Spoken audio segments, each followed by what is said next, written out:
Silicon ಸಿಟಿಗೆ ಈಗ ಕಸದ ಕಂಟಕ ಎದುರಾಗಿದೆ. ಬ್ರಾಂಡ್ ಬೆಂಗಳೂರಿಗೆ ಕಸದ ಸಮಸ್ಯೆ ಎದುರಾಗುತ್ತೆ ಎಂಬ ಪ್ರಶ್ನೆ ಮೂಡ್ತಾ ಇದೆ.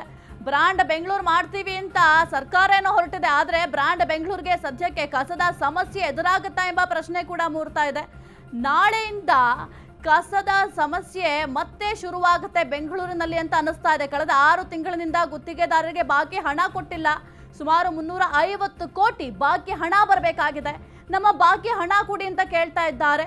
ಬಾಕಿ ಹಣ ಕೇಳೋದಕ್ಕೆ ಹೋದ್ರೆ ಬೇಜವಾಬ್ದಾರಿಯ ಉತ್ತರವನ್ನ ಕೊಡ್ತಾ ಇದ್ದಾರಂತೆ. ಹೀಗಾಗಿ ನಾಳೆ ಮುಷ್ಕರಕ್ಕೆ ಕರೆ ಕೊಟ್ಟಿದ್ದಾರೆ ಗುತ್ತಿಗೆದಾರರು.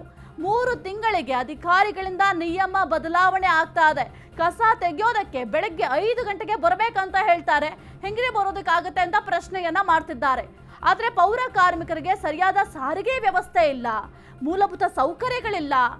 ಈ ರೀತಿ ಆದ್ರೆ ಹೇಗೆ ನಾವು 5 ಗಂಟೆಗೆ ಬಂದು ಕಸ ಎತ್ತೋಕ್ಕಾಗತ್ತೆ ಅಂತ ಗುತ್ತಿಗೆದಾರರು ಆಕ್ರೋಶವನ್ನ ವ್ಯಕ್ತಪಡಿಸ್ತಾ ಇದ್ದಾರೆ. ಕಳೆದ 6 ತಿಂಗಳಿನಿಂದಲೂ ಕೂಡ ಗುತ್ತಿಗೆದಾರರಿಗೆ ಬರಬೇಕಾದಂತಹ ಬಾಕಿ ಹಣವನ್ನ ಸರ್ಕಾರ ಕೊಟ್ಟಿಲ್ವಂತೆ. ಸುಮಾರು ಎಷ್ಟು 350 ಕೋಟಿ ರೂಪಾಯಿ ಕೊಟ್ಟಿಲ್ಲ ಅಂತ ಆಕ್ರೋಶವನ್ನ ವ್ಯಕ್ತಪಡಿಸ್ತಾ ಇದ್ದಾರೆ.